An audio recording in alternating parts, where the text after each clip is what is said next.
you had this game idea, which is a little bit out of my comfort zone, but I'm going to do it, and I'm going to give it a good try. You're secretly getting nature class today. Jared sent me a list of birds, and he said that we can play the sounds. And then when we play the sounds, I'm going to try and do the bird sound. Yep. And then Jared's going to do the bird sound. And Jared is really good at bird sounds. I don't know if this is cheating because we didn't really make up rules, but I listened to these before. So I've actually never known what bird makes that sound. But as soon as I heard it, I was like, I hear that bird all the time.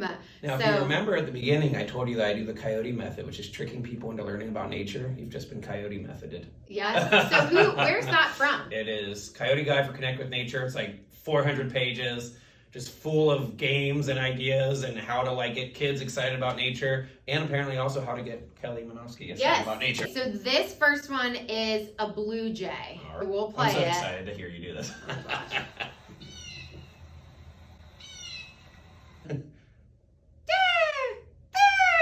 Hey, that was pretty good. Okay, now you That do was pretty it. good. Okay, so you might think this is cheating a little bit, but I am going to actually be teaching the words of what these birds say, of a better way to remember them. So blue jay, what he's out there saying is jay, jay. Okay. And if you hear that, you'll be like, oh, that's a blue jay. You did a really good job for your first blue jay sound.